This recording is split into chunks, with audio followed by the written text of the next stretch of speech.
Hello friends, welcome to my channel. আজ আমি সজনে ডাঁটা দিয়ে নিরামিষ তরকারি রান্নার রেসিপি নিয়ে এসেছি। সজনে ডাঁটা দিয়ে নিরামিষ তরকারি তো অনেকভাবেই খেয়েছেন, তবে এইভাবে একবার নিরামিষ তরকারি রান্না করে খেয়ে দেখবেন, স্বাদ হবে অসাধারণ। তাহলে চলুন দেখে নিই সজনে ডাঁটা দিয়ে নিরামিষ তরকারি রান্না করার জন্য আমার কি কি উপকরণ লাগবে। তো এইখানে আমি নিয়েছি 200 গ্রাম সজনে ডাঁটা, একটা আলু, একটা বেগুন, কয়েক টুকরো মিষ্টি কুমড়।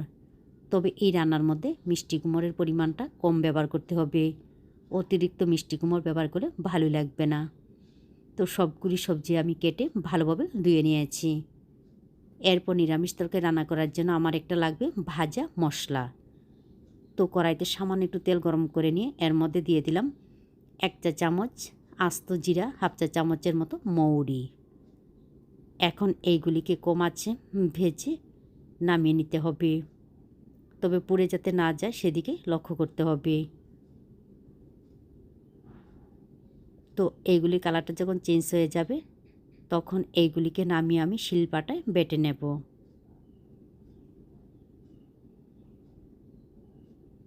আবারও কড়াইতে তেল গরম করে নিয়ে এর মধ্যে দিয়ে দেব 10-15টা বড়ি। বড়িগুলিকেও তেলের মধ্যে ভেজে নামিয়ে নেব।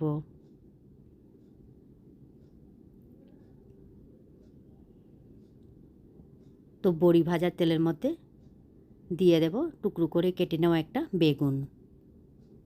বেগুনগুলিকেও হলুদ লবণ দিয়ে ভালোভাবে ভেজে নিতে হবে।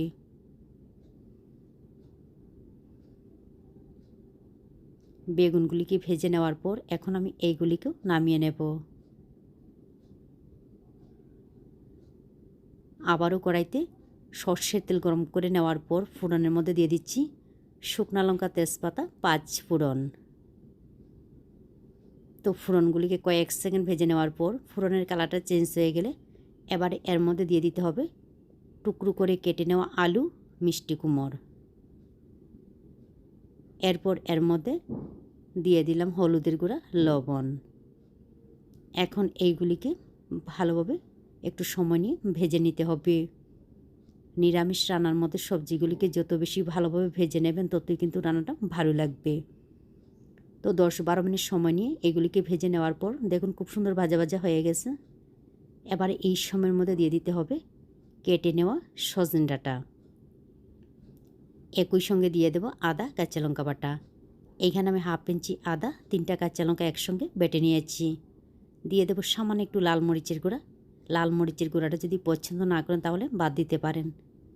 এরপর এর মধ্যে দিয়ে দিলাম হলুদের গুঁড়া, পরিমাণ মতো লবণ। বেশি শুকনো হয়ে গেলে সামান্য একটু জল দিয়ে এইগুলিকে মিশিয়ে নিতে হবে।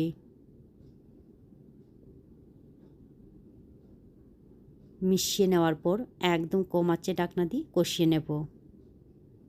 সজনে ডাঁটাগুলিকে আলাদা করে ভেজে নিতে হবে না, এভাবে কষিয়ে নিলেই হয়ে যাবে। তো প্রায় 15 মিনিটের মতো রান্না করে নেওয়ার পর এবারে এর মধ্যে দিয়ে দিচ্ছি জল। এইখানে প্রায় 2 গ্লাসের মতো জল ব্যবহার করলাম।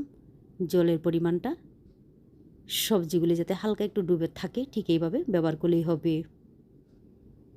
এখন এইগুলিকে 6 থেকে 7 মিনিট ঢাকনা দিয়ে রান্না করব।